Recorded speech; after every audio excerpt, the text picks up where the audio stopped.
아침에 일어나면 눈꺼풀이 무겁고 얼굴이 밤새 울기라도 한 것처럼 퉁퉁 부어 있는 걸 느낀 적 있나요? 화장실에 갔을 때 소변에 거품이 많이 생기고 물을 내려도 쉽게 사라지지 않는 걸 본 적은요? 그리고 밤이 되면 일부러 일찍 잠자리에 들어도 두세 번이나 화장실에 가려고 깨지는 경우는요? 요즘은 밤에 화장실 때문에 깨지 않아요. 선생님, 아무도 말해주지 않았던 걸 알려주셔서 정말 감사합니다. 문제는 꿀을 마시느냐가 아닙니다. 문제는 올바른 방법으로 마시느냐, 잘못된 방법으로 마시느냐입니다. 우리 중 많은 사람들은 그저 나이 탓이겠지, 물을 많이 마셔서겠지, 잠깐 피곤해서 그런 거겠지 하고 스스로를 위로합니다. 하지만 만약 제가 말해준다면 그게 신장이 보내는 마지막 구조 신호일 수도 있다고 하면 어떨까요? 아주 많은 사람들이 이런 신호들을 그냥 넘겨버리다가 결국 돌이킬 수 없는 지점까지 가고 맙니다. 신장은 우리 몸에 아주 정교한 정수기 같은 역할을 합니다. 그 필터가 점점 딱딱해지고 막히기 시작해 독소가 제대로 배출되지 않으면 그 결과는 단순한 피로감이나 부종으로 끝나지 않고 평생 혈액투석기에 의지해야 하는 삶으로 이어질 수도 있습니다. 가장 무서운 건 병이 빨리 진행되는 게 아니라 대부분의 우리가 자신이 이미 위험한 경계선 바로 근처까지 와 있다는 사실조차 모른다는 점입니다. 하지만 아직 좋은 소식은 있습니다. 아주 사소해 보이는 습관이라도 제대로 조절하면 신장의 부담을 줄여주고 심지어 손상 속도를 늦출 수도 있습니다. 오늘 내용에서는 많은 한국의 고령자들이 매일 하고 있는 아침 습관 하나에 대해 이야기하려고 합니다. 건강에 좋다고 믿고 있지만 실제로는 신장을 10년 이상 더 빨리 늙게 만들 수도 있는 습관입니다. 이 이야기를 본격적으로 들어가기 전에 신장 건강에 관심이 있다면 채널을 팔로우하고 구독해서 중요한 내용을 놓치지 마세요. 그리고 혹시 자신의 습관이 무심코 신장을 해치고 있는 건 아닌지 알고 싶다면 댓글에 숫자 1을 남겨주세요. 다음 영상들에서 더 자세히 알려드리겠습니다. 이 글에서는 아침에 마시는 아무렇지 않아 보이는 한 잔의 물이 왜 사구체에 직접적인 영향을 줄 수 있는지, 그리고 그것을 건강을 지키는 습관으로 바꾸려면 어떻게 해야 하는지 알려드릴 겁니다. 어쩌면 치유와 손상의 경계가 그동안 아무도 말해주지 않았던 아주 작은 디테일 하나에 불과하다는 사실에 놀라실지도 모릅니다. 저는 의사로서 진료실에서 정말 많은 고령의 환자들을 만나왔습니다. 그 과정에서 스스로 건강하게 산다고 믿고 식생활도 조심했는데도 이유를 모른 채 신부전과 마주하게 된 어르신들을 수도 없이 봤습니다. 그리고 제가 그분들에게서 자주 발견한 공통점 중 하나가 바로 아침에 꿀물을 마시는 습관이었습니다. 꿀은 원래 소화에 좋고 면역력을 높여주는 자연식품으로 알려져 있습니다. 아침에 일어나자마자 따뜻한 꿀물 한 잔을 마시면 몸을 정화하고 신장을 보호해 준다고 믿는 분들도 많습니다. 하지만 문제는 어떻게 마시느냐에 있습니다. 60세 이상을 대상으로 한 연구에 따르면 꿀을 너무 뜨거운 물에 타서 마실 경우 그 생리적 작용이 완전히 달라질 수 있다고 합니다. 도움을 주는 물질이 되기는커녕 꿀은 과도한 열로 인해 소중한 효소들을 잃게 되고 몸에서는 정제당과 크게 다르지 않은 존재로 인식하게 됩니다. 그렇게 되면 신장은 생각처럼 쉬는 게 아니라 오히려 혈액 속으로 들어온 당을 처리하느라 더 많은 일을 하게 됩니다. 저는 예전에 60이 넘은 한 여성 환자를 만난 적이 있습니다. 술도 안 마시고 담배도 피우지 않으며 아주 규칙적인 생활을 하던 분이었습니다. 수년 동안 매일 아침 꿀물을 마셨지만 신장 기능은 계속 나빠지고 있었습니다. 제가 아주 자세히 물어본 뒤에야 그분은 늘 막 끓인 물, 김이 모락모락 나는 상태의 물에 꿀을 타 마셨다고 털어놓았습니다. 그래야 속에 좋다고 생각했기 때문이죠. 바로 그 작은 습관 하나가 모든 걸 잘못된 방향으로 끌고 간 겁니다. 신장은 정말 말이 없는 장기입니다. 기능의 절반 이상이 망가져야 비로소 겉으로 신호를 보내기 시작합니다. 그래서 지금 느끼는 아침에 가벼운 부기, 밤에 소변 보러 자주 깨는 일, 이유 없이 계속되는 피로감은 결코 사소한 문제가 아닐 수 있습니다. 이제는 여기서부터 매일 아침 아무 의심 없이 마시던 그 익숙한 꿀물 한 잔부터 우리의 건강해 보이는 습관을 진지하게 다시 돌아볼 필요가 있습니다. 제가 꿀과 신장 이야기를 꺼내면 많은 분들이 곧바로 이렇게 반박합니다. 의사 선생님, 신장이 안 좋으면 단 걸 피해야 하는 거 아닌가요? 꿀도 당인데 어떻게 좋을 수 있죠? 바로 이 생각이 많은 사람들이 꿀을 잘못 사용하게 만들거나 본질을 제대로 알면 오히려 신장에 도움이 될 수 있는 것을 괜히 피하게 만드는 가장 큰 오해입니다.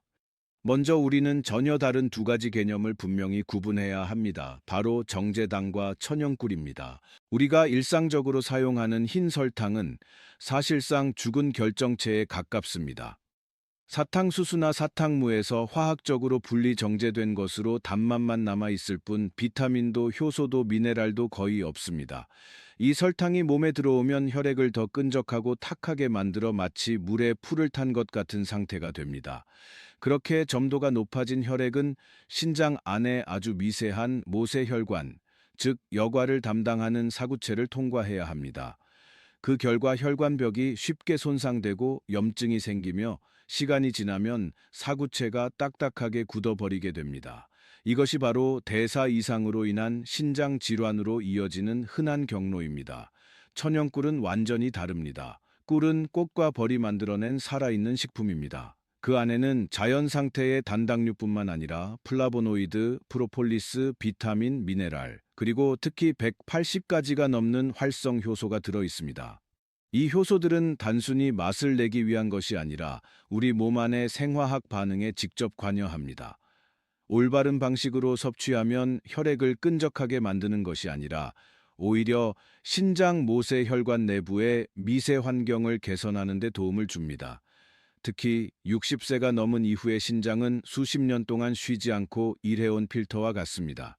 처음에는 부드럽고 탄력이 좋지만 만성 염증, 높은 혈당, 과도한 염분 섭취, 산화 스트레스에 영향을 받으면서 사구체는 점점 딱딱해지고 부서지기 쉬우며 탄력을 잃게 됩니다. 그렇게 되면 독소를 걸러내는 능력이 떨어지고 물과 나트륨이 몸에 남아 부종, 고혈압, 만성 피로로 이어집니다. 이 지점에서 천연꿀은 제대로 사용될 경우 신장을 진정시키는 보조 역할을 합니다. 꿀 속의 플라보노이드와 항산화 물질은 신장 세포에서 발생하는 산화 스트레스, 즉 사구체 안에서 조용히 진행되는 생물학적 녹을 줄이는 데 도움을 줍니다. 또한 일부 효소는 혈관벽의 탄력을 개선해 사구체를 지나는 혈류가 더 부드럽게 흐르도록 하고 미세 손상을 줄여줍니다. 꿀 속에 들어있는 중요한 효소 중 하나로 포도당 산화 효소가 있습니다.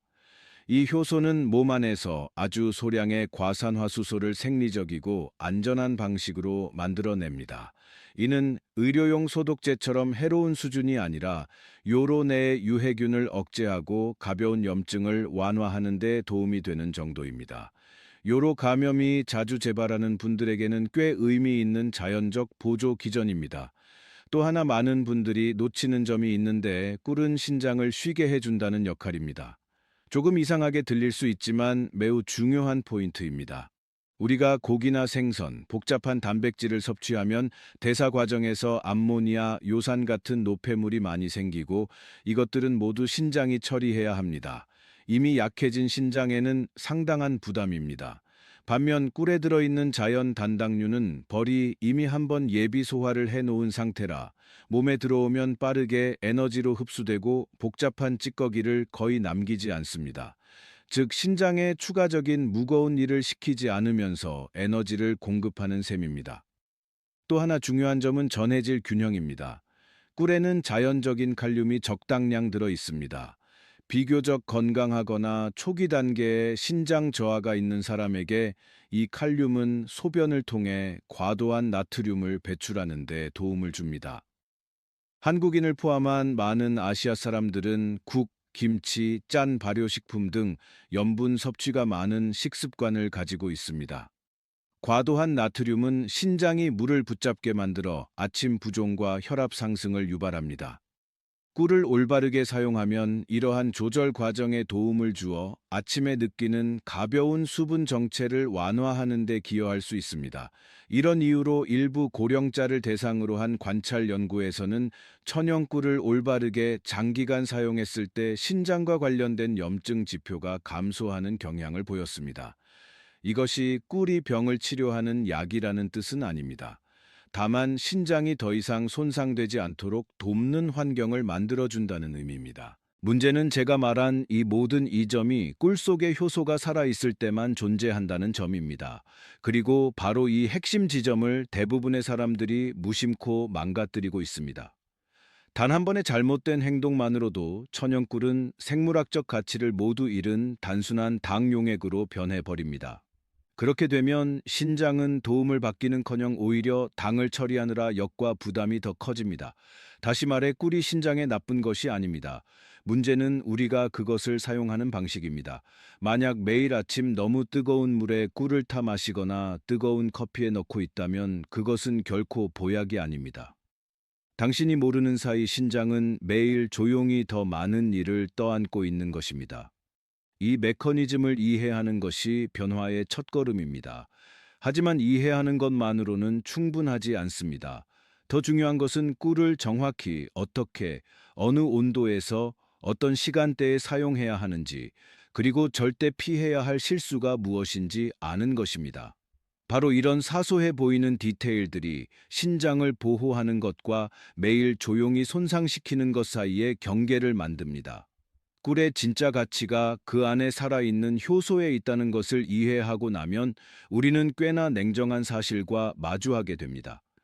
대부분의 사람들이 바로 마시기 위해 꿀을 타는 그 순간에 그 효소들을 전부 죽여버리고 있다는 사실입니다.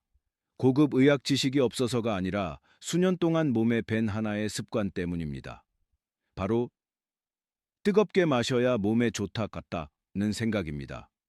한국 사람들, 특히 나이가 든 세대일수록 아침에 뭔가 뜨거운 것을 마시면 속이 따뜻해지고 혈액순환이 잘 되며 내장이 좋아진다고 믿는 경향이 있습니다. 그래서 물을 펄펄 끓여 김이 모락모락 나는 컵에 따라 꿀을 넣고 잘 저은 뒤 후후 불어가며 마시는 분들이 적지 않습니다.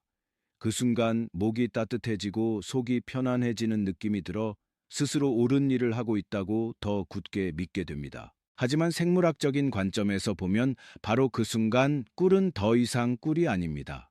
꿀 속의 효소는 열에 극도로 민감합니다. 정교한 단백질 구조를 가진 물질이기 때문입니다. 온도가 약 60도를 넘기기 시작하면 효소 구조는 변형되기 시작하고 물이 끓는 온도에 이르면 거의 모든 효소가 파괴됩니다. 효소뿐만 아니라 비타민과 항산화 물질 역시 크게 감소합니다. 그때 당신이 마시는 것은 사실상 꿀향이 나는 설탕물에 불과합니다. 이 용액이 몸에 들어가면 신장은 효소가 살아있을 때처럼 도움을 받는다는 신호를 전혀 받지 못합니다. 오히려 몸은 이것을 빠르게 처리해야 할 당분으로 인식합니다. 인슐린 분비가 늘고 혈당이 출렁이며 신장은 혈액 속 남은 당을 걸러내기 위해 더 많은 일을 해야 합니다. 신장을 쉬게 하기는커녕 아침부터 혹사시키는 셈입니다. 이런 일이 매일 반복되면 조용하지만 꾸준히 누적되고 그 결과는 수년이 지나서야 드러납니다. 그렇다면 올바른 온도는 얼마일까요? 답은 복잡한 숫자가 아닙니다. 약 40도 정도. 손을 넣었을 때 따뜻하지만 뜨겁지 않은 편안한 목욕물 같은 온도입니다. 온도계가 없다면 손의 감각을 사용하세요. 손을 움찔 빼지 않아도 되고 마시기 전에 불 필요가 없는 정도라면 적당합니다. 이 온도에서는 꿀이 잘 녹으면서도 효소는 살아서 활동할 수 있습니다. 하지만 온도만 맞춘다고 충분한 것은 아닙니다. 임상에서 제가 느낀 바로는 꿀의 신장 보조 효과는 주방에 흔히 있는 또 하나의 재료와 올바르게 함께 사용할 때 더 분명해집니다. 바로 천연 식초, 특히 발효된 사과 식초입니다. 식초 이야기를 하면 많은 분들이 바로 걱정합니다. 식초는 산성인데 신장이 안 좋으면 해롭지 않나요? 이건 역시 매우 흔한 오해입니다. 식초는 몸 밖에서는 신맛이 나고 산성을 띱니다. 하지만 체내로 들어와 대사되면 특히 자연 발효 식초의 경우 오히려 약한 알칼리화 효과를 냅니다. 우리 몸은 특히 고기와 정제 탄수화물을 많이 먹는 노년층일수록 요산을 포함한 대사성 산이 쌓이기 쉬운 상태에 놓여 있습니다. 이런 산성 물질들이 사구체 안에서 미세한 염증과 막힘을 만드는 요인이 됩니다.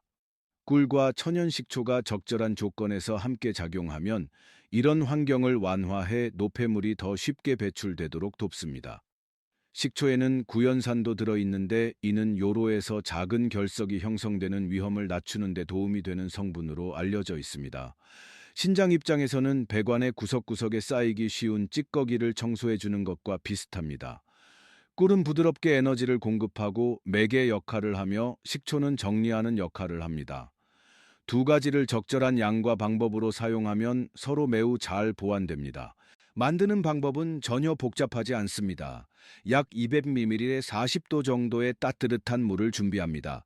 여기에 천연굴 한 스푼을 넣습니다. 혈당이 걱정된다면 반 스푼만 사용해도 됩니다. 그 다음 자연 발효사과 식초를 작은 티스푼으로 한 스푼 넣고 가볍게 저어줍니다. 식초 향이 익숙하지 않다면 신선한 레몬즙 몇 방울로 대신해도 해독을 돕는 효과는 비슷합니다. 아주 사소하지만 중요한 디테일 하나가 있습니다. 바로 젓는 도구입니다. 꿀 속의 항산화 성분은 금속과 직접 닿을 때 영향을 받을 수 있습니다. 가능하다면 나무 숟가락이나 플라스틱 숟가락을 사용하세요. 번거롭게 들릴 수 있지만 나이와 기저질환으로 이미 예민해진 몸에서는 이런 작은 차이가 장기적으로 큰 차이를 만듭니다. 서두르지 마세요. 한 모금씩 천천히 입안에 몇 초 머금어 침과 섞인 뒤 삼키는 것이 좋습니다. 이렇게 하면 소화 시스템이 부드럽게 깨어나고 신장이 갑작스럽게 처리해야 하는 부담도 줄어듭니다. 뜨겁게 타는 느낌이 아니라 은근한 따뜻함이 배로 내려가 오래 지속되는 편안함을 느끼게 될 겁니다. 많은 분들이 이렇게 묻습니다. 이런 물 한 잔으로 정말 달라질 수 있나요? 저는 보통 이렇게 답합니다. 신장은 강한 자극을 원하지 않습니다. 신장이 원하는 것은 꾸준함과 올바른 방식입니다. 매일 아침 제대로 만든 한 잔의 물은 오래된 기계에 정기적으로 윤활유를 발라주는 것과 같습니다. 당장 새 것처럼 되지는 않지만 마모를 늦추고 고장을 막고 오래 안정적으로 돌아갈 수 있는 여지를 만들어 줍니다. 반대로 방법을 틀리게 타서 마신다면 아무리 비싼 꿀이라도 소용이 없습니다. 오히려 자신도 모르는 사이 손상 속도를 앞당기는데 한몫할 수도 있습니다. 그래서 비싼 꿀을 찾는 것보다 어떻게 쓰느냐를 바꾸는 것이 훨씬 중요합니다. 적절한 온도, 올바른 비율, 안전한 조합을 정확히 알고 나서야 꿀은 비로소 신장을 돕는 역할을 할 기회를 얻게 됩니다. 하지만 아직 하나의 결정적인 요소가 남아 있습니다. 바로 하루 중 언제 마시느냐입니다. 신장은 24시간 내내 같은 방식으로 일하지 않습니다. 도움을 가장 잘 받아들이는 시간대가 있는 반면 타이밍을 잘못 잡으면 효과가 크게 줄어드는 때도 있습니다. 이것까지 분명히 알아야 매일 들이는 노력이 헛되지 않게 됩니다. 올바르게 타는 방법을 이해하고 나면 많은 사람들이 다음으로 묻는 질문이 있습니다. 그렇다면 언제 마셔야 신장에 가장 도움이 될까요? 이 부분은 아주 핵심적인 포인트로 시간을 잘못 잡으면 효과가 크게 떨어질 수 있습니다. 신장은 하루 종일 똑같이 일하지 않습니다. 고유한 생체 리듬이 있고 그 리듬에 맞출 때 도움은 훨씬 자연스럽고 부담 없이 이루어집니다. 가장 중요한 시간대는 아침에 잠에서 막 깼을 때입니다. 긴 밤 동안 몸은 휴식 상태에 들어가고 수분 섭취는 거의 없는 반면 신장은 계속해서 혈액을 역과하고 소변을 농축하며 필요한 물질을 붙잡아 둡니다. 그래서 아침에 신장은 오랫동안 비를 맞지 못한 마른 땅과 같아 적절한 수분 공급이 꼭 필요한 상태입니다. 이때 공복에 따뜻한 물에 꿀과 천연 식초를 타서 마시면 가벼운 비가 내리는 것처럼 혈액을 묽게 하고 사구체를 지나는 혈류를 활성화시키며 밤새 쌓인 노폐물을 씻어내는 데 도움을 줍니다. 이 시간을 커피, 진한 차, 차가운 물로 대신하면 신장은 도움을 받기는커녕 갑작스러운 자극을 받아 혈관이 수축하고 더 피로해질 수 있습니다. 두 번째로 자주 놓치는 시간대는 오후 중반, 대략 3시에서 4시 사이입니다. 이때 많은 사람들이 나른함과 졸음을 느끼고 달콤한 커피나 간식에 손이 가기 쉽습니다. 신장이 약해진 사람에게 이 시간대는 특히 민감합니다. 정제당이나 카페인을 더 섭취하면 이미 하루 종일 일한 신장에 또 다른 부담을 얻는 셈이 됩니다. 이때 그 습관을 대신해 따뜻한 물에 꿀 반 스푼과 약간의 계피 가루를 넣어 마시면 에너지가 훨씬 안정적으로 공급됩니다. 계피는 몸을 따뜻하게 하고 신장으로 가는 혈류를 개선하며 꿀은 노폐물을 많이 남기지 않는 부드러운 에너지를 제공합니다. 많은 사람들이 이 작은 변화만으로도 오후에 피로가 눈에 띄게 줄어들고 커피가 필요 없어졌다고 말합니다. 세 번째 시간대는 잠들기 약 1시간 전입니다. 이 말을 들으면 의외라고 느끼는 분들이 많습니다. 하지만 소량의 꿀은 저녁에도 신장에 도움이 될 수 있습니다. 깊은 잠에 들면 몸은 복구와 재생 단계로 들어가고 간과 신장은 하루 동안 생긴 미세한 손상을 함께 정리합니다. 아주 소량의 꿀을 그대로 먹거나 소량의 따뜻한 물과 함께 섭취하면 밤사이 혈당을 안정시키고 뇌의 멜라토닌 분비를 도와 수면의 질을 높입니다. 잠이 깊고 끊기지 않아야 신장도 제대로 쉬고 회복할 수 있습니다. 다만 이 시간에는 물을 너무 많이 마셔 야간요로 잠이 깨지 않도록 주의해야 합니다. 사용 시간과 함께 반드시 분명히 짚고 넘어가야 할 점이 하나 있습니다. 이 방법이 모든 사람에게 다 맞는 것은 아닙니다. 꿀은 만병통치약이 아니며 경우에 따라서는 신중하지 않으면 해가 될 수도 있습니다. 특히 말기 신부전 환자처럼 신장 기능이 매우 떨어졌거나 혈액투석을 받고 있는 경우에는 각별한 주의가 필요합니다. 이 단계에서는 신장의 칼륨 배출 능력이 거의 없기 때문에 천연꿀에 들어있는 칼륨조차 전해질 불균형을 일으켜 위험해질 수 있습니다. 이런 경우 꿀 사용은 반드시 주치의의 명확한 판단이 필요합니다. 혈당 조절이 잘 되지 않는 당뇨병 환자 역시 조심해야 합니다. 꿀이 정제당보다 낮다고 해도 여전히 당분 공급원인 것은 사실입니다. 혈당이 자주 높은 상태라면 꿀을 무분별하게 사용하면 오히려 상황을 악화시킬 수 있습니다. 이런 경우에는 아주 소량만 사용하고 식이섬유가 풍부한 식사와 함께 섭취하며 몸의 반응을 면밀히 살펴야 합니다. 또 한 가지 절대 꿀을 먹어서는 안 되는 대상은 만 1세 미만의 영아입니다. 아기의 소화 시스템은 천연꿀에 존재할 수 있는 일부 미생물을 처리할 만큼 성숙하지 않았습니다. 또한 꽃가루나 벌 제품에 심한 알레르기 병력이 있는 사람도 극도로 조심해서 소량으로 반응을 확인해야 합니다. 마시는 것 외에 저는 환자들에게 신장을 돕는 아주 간단한 동작 하나를 함께 권합니다. 바로 아침마다 허리 뒤쪽을 따뜻하게 해주는 것입니다. 신장은 척추 양옆, 허리 뒤쪽에 위치해 있습니다. 이 부위가 차가워지면 혈관이 수축하고 신장으로 가는 혈류가 줄어듭니다. 두 손을 비벼 따뜻하게 만든 뒤 허리 아래에 대고 위아래로 부드럽게 약 1분 정도 문질러 주세요. 이 작은 동작은 아침에 따뜻한 물 한 잔과 함께 안과 밖에서 동시에 신장을 돕는 효과를 냅니다. 여기까지 오면서 꼭 기억해야 할 세 가지 핵심이 있습니다. 첫째, 꿀은 효소가 살아있도록 적절한 온도에서 올바르게 사용할 때만 이롭습니다. 둘째, 사용 시간은 효과를 좌우할 만큼 중요하며 특히 이른 아침과 밤의 수면 질이 핵심입니다. 셋째, 자신의 몸 상태를 정확히 알고 남에게 맞는 방법을 그대로 따라하지 말아야 합니다. 이 이야기를 나누는 이유는 어떤 기적 같은 방법을 믿으라는 것이 아닙니다. 신장은 아주 솔직한 장기이기 때문입니다. 부드럽고 꾸준하며 올바르게 대해주면 신장은 오랫동안 안정적으로 버텨줍니다. 반대로 매일 무심코 과부하를 주면 언젠가는 더 이상 견디지 못하는 순간이 옵니다. 끝까지 함께 해주셔서 감사합니다. 이호선이었습니다. 이 내용이 당신의 일상적인 습관을 돌아보는 계기가 되었다면 좋아요를 누르고 채널을 구독해 앞으로의 이야기에도 함께 해주세요. 건강은 멀리 있는 것이 아니라 매일의 아주 작은 선택에서 시작됩니다.